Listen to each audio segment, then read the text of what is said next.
महाराष्ट्र के सीएम देवेंद्र फडणवीस हो चुके हैं दिल्ली रवाना। अभी खबर देवेंद्र फडणवीस के दिल्ली रवाना होने की है। दूसरी तरफ जहां पर धर्मेंद्र प्रधान का इस्तीफा है तो कई कयासों के दौर हैं, लेकिन खबर यह है कि महाराष्ट्र के सीएम देवेंद्र फडणवीस दिल्ली के लिए रवाना हो चुके हैं।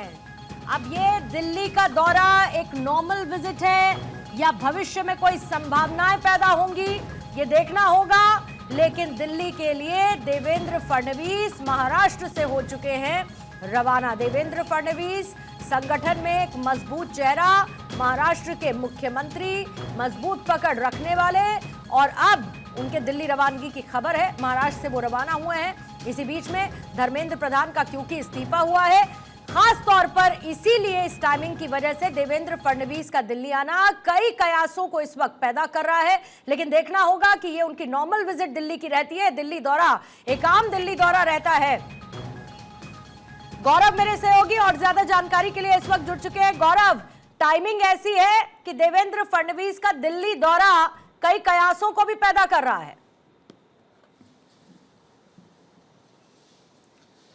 बिल्कुल, देखिए, अगर हम बात करें जो जानकारी सोर्सेज से मिली है मुझे कि देवेंद्र फडणवीस का जो दिल्ली दौरा है वो आज वो आनन फानन में चूंकि दिल्ली पहुंच रहे हैं। हालांकि अभी हमने कंफर्मेशन लिया, कोई आधिकारिक कार्यक्रम देवेंद्र फडणवीस का नहीं है। लेकिन इस बीच जिस तरीके से लगातार जंतर मंतर पे एक बड़ा छात्र आंदोलन चला और उसके बाद धर्मेंद्र प्रधान का जो इस्तीफा हुआ है, उसके बाद देवेंद्र फडणवीस का जो दिल्ली दौरा, निश्चित तौर पर वो दिल्ली पहुंचेंगे। अब देखना होगा कि जो देवेंद्र फडणवीस है उनकी मुलाकात किस किस से होती है। और इसके ठीक पहले अगर मैं बात करूं, क्योंकि अगर देवेंद्र फडणवीस का दिल्ली दौरे की बात करूं और इस बीच मुलाकातों की बात करूं, तो साफ तौर पर जो जानकारी मिल रही है, प्रधानमंत्री नरेंद्र मोदी और गृह मंत्री अमित शाह के साथ देवेंद्र फडणवीस मुलाकात करेंगे। और सबसे बड़ी बात यह है कि इस पूरे इस्तीफे को अगर देखें, धर्मेंद्र प्रधान के उस पत्र को देखें, तो एक इमोशनल पत्र पूरी तरीके से, जिसमें उन्होंने इस बात को भी कहा है कि छात्र राजनीति को बेहतर समझते हैं। छात्रों के बीच में जो उनका एक कनेक्टिविटी रहा है, युवाओं के साथ जो उनकी कनेक्टिविटी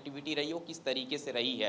और इस बीच सोर्सेज ये भी बता रहे हैं कि इस पूरे इस्तीफे के पीछे कहीं ना कहीं जो सोर्स बता रहा है कि कल जिस तरीके से संघ प्रमुख मोहन भागवत दिल्ली प्रवास पर थे, संगठन मंत्री ने भी इस पूरे मामले की जो जानकारी थी वो संघ प्रमुख तक दी थी। यानी कि संघ के सूत्रों की अगर बात करें तो ये भी स्पष्ट हुआ है कि कल इस पूरे मामले पे एक इंडोर कहीं ना कहीं जो बातचीत है वो हुई है। और उसके बाद आज के दिन की बात करें, क्योंकि आप देखिए कल जब मीटिंग हुई थी, जो सीजेपी का प्रतिनिधि मंडल था जेपी नड्डा के साथ और जितेंद्र सिंह के साथ, तकरीबन 1.5-2 घंटे वो बैठने के बाद जब वो बाहर निकले तो उन्होंने 3 मांगों को रखा था सीजेपी ने, जिसमें से 2 मांगों पे सरकार ने त्वरित सहमति बना ली थी।